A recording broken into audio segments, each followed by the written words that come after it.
Hey guys, welcome back to another video here on Toned In Entertainment where we love pop culture. Today, it's time for another movie look back review. And in this video, it's gonna be a little bit different than my previous movie look backs because we're gonna look at two separate movies from the same intellectual property, that being Street Fighter. Now in this video, we're gonna look at what these movies did right, and more often than not, we're gonna look at what these movies did wrong. All right guys, let's get on with my movie look back reviews of Street Fighter the movie, released back in 1994, and Street Fighter The Legend of Chun-Li, released back in 2009. Now, Street Fighter has some of the most iconic characters in video game history. So when I go to watch a movie about my favorite video game franchise, I expect to see actors and actresses that resemble those characters. However, here in Street Fighter, The Legend of Chun-Li, that is definitely not the case. Now, while I'm fine with Kristen Kruk in the lead role as Chun-Li and Michael Clark Duncan taking on the role of the boxer Balrog, Neil McDonough as M. Bison irks me, Robin Shou as Gen doesn't make any sense, Taboo as Vega is very weak, and Elizaveta Kirkahina as Rose is a complete throwaway. Now, by far the worst casting in this movie is Chris Klein, who plays Charlie, and when I say worst casting, I mean in more ways than just the looks department. Now, when it comes to Street Fighter the movie, they did a better job in getting actors and actresses who look like their video game counterparts. Now, while characters like T-Hawk, played by Gregg Rainwater, Dhalsim, played by Roshan Seth, and Ken, played by Damian Chapa, are, in my opinion, the weakest, the rest of the cast is pretty good, with Kylie Minogue as Cammy, Byron Mann as Ryu, Andrew Bryniarski as Zangief, Grandale Bush as Balrog, Miguel A. Núñez as Dee Jay, Peter Navy Tuya Sosopo as E Honda, Wes Studi as Sagat, and while those choices were good, I really do believe there is a top 3 when it comes to character resemblances, with Jay Vargas as Vega, Ming-Na Wen as Chun-Li, and of course my personal favorite, Raul Julia as M. Bison. Now, I haven't forgot about Jean-Claude Van Damme, who of course was cast in the lead role as Guile, and while many people were upset with this character choosing, I do get why they chose Jean-Claude Van Damme, and I do think he really did try his best to bring this character to life. Now, the story here in The Legend of Chun-Li is that Bison is going to kidnap Chun-Li's dad right in front of her, and he's going to use her dad for his own evil agenda, and Chun-Li is going to make it her life's mission to get revenge on Bison. Now, here in Street Fighter the movie, Bison is set on world domination, and he has affected the lives of all these combatants in various ways, and it's not only going to take a small army, but it's going to take all these characters to put their personal differences aside to stop Bison and his evil henchmen once and for all. Now, how is it that Chun-Li in the Street Fighter movie is more plausible than Chun-Li in the Chun-Li movie? Not only does Chun-Li look more like her video game counterpart in the Street Fighter movie, but her backstory is much more accurate to the video game. Plus, in the Chun-Li movie, her backstory really doesn't make much sense, with her dad being some important role to Bison's big evil plans, where here in Street Fighter the movie, when Bison killed Chun-Li's dad, it was just Tuesday.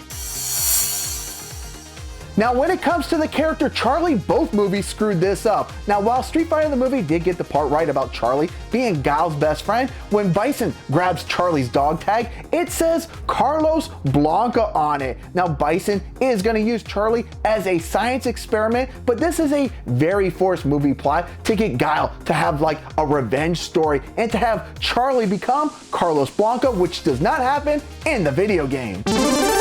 Okay, so where do I begin with Chris Klein's portrayal of the character Charlie Nash? Well, at least one point, they did get the name right, but honestly, Chris Klein looks absolutely nothing like Charlie, and his performance here, I mean, I've seen Chris Klein in several movies, and not only is this just a bad portrayal of the character Charlie Nash, but this is just overall his worst acting ever. It's so bad, it's so cringeworthy, it's almost unbearable. Now, in Street Fighter the movie, Guile will lead a small army on military watercrafts in order to get to Bison's headquarters, and that's when our heroes will fight their way through waves of Bison's henchmen, either wielding guns or some of our favorite bad guys from the video game. Now in The Legend of Chun-Li, the master of the lightning kicks will travel to train with Master Gen, and he will put her through several scenarios and exercises to prepare her for battle. And while the sequencing and montage of this training is just fine, those of us who have played the Street Fighter game, well, we know what Gen is supposed to look like. So looking at Robin Shao's portrayal of Gen is not only just a little bit weird, but honestly, his performance is pretty weak. Now in The Legend of Chun-Li, Balrog will trade in his boxing gloves for a rocket launcher. Again, they could have gave him the name Bob and it would have made absolutely no difference. Bison, well, he does nothing. At least the positive is Vega uses his claw, although his on-screen presence is very minimal. And when it comes to Chun-Li, we will see her harness the power of the fireball, but when it comes to this spinning bird kick, well, it's absolutely laughable. Now, just as iconic as the characters themselves are their special moves, and here in Street Fighter the movie, we're gonna get to see some of those. We're gonna see E Honda do his 100-hand slap, Cammy do a thrust kick, Ken do a shuriken, Ryu throw a fireball, and we're gonna actually get to see Balrog use his boxing gloves. Now, while the set design in the final battle between M. Bison and Chun-Li is pretty decent, unfortunately this fight, it just feels like some standard kung fu flick instead of a Street Fighter final battle, and much like the rest of the movie, it's pretty much a letdown. Now, when it's time for M. Bison and Guile to square off, this actually feels like a fight that could take place in a Street Fighter video game, and the creators of this movie do give Bison a few new tricks in his repertoire, and it definitely works. But we're definitely going to get to see, I think, the highlight of this movie, and that's Guile use his signature flash kick.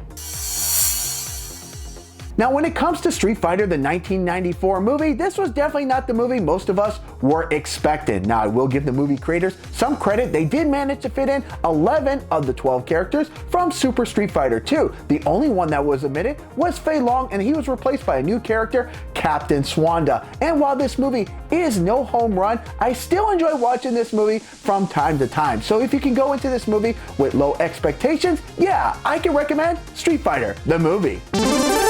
Now, do I recommend the movie Street Fighter, The Legend of Chun-Li? Well, here's the deal. This isn't just a bad Street Fighter movie, but this is just a really bad movie in general. Honestly, it feels like the movie studio got the green light to go ahead and make this movie, but had to meet a time deadline and didn't write a script for this, because guys, if you watch this movie, there's not much of a script here, and what script there is here, it honestly feels like it was just some generic martial arts movie that was already done, and they just took the script and changed the name of the characters to Street Fighter characters, sprinkled in a little Street Fighter elements, and called it a day. So no, I do not recommend the movie Street Fighter, The Legend of Chun-Li. Now, on a scale of 1 to 10, I'm gonna give Street Fighter the movie a 7 out of 10. While most of the characters' performances are really nothing to write home about, Raul Julia as M. Bison is. He really does steal the show. Now, while Street Fighter the movie isn't a great movie, I still find some entertainment value in it after all these years. Now, as for the movie Street Fighter, The Legend of Chun-Li, I'm gonna give this movie a 3 out of 10. Now, I've only watched this movie one time ever, and that was to do this movie review, and honestly, I'll never watch this movie ever again. And the only reason I stuck with it to the very end was I was hoping that in some way, being a Street Fighter movie, it would redeem itself, but it absolutely does not. Now, have you guys ever watched Street Fighter the movie or Street Fighter The Legend of Chun-Li? And if you have, what are your thoughts? Comment down below. And guys, if you like movie look back reviews like this, make sure you stay tuned in here to Toned In Entertainment for future videos. Subscribe to the channel. Do it. Go now. Do it now.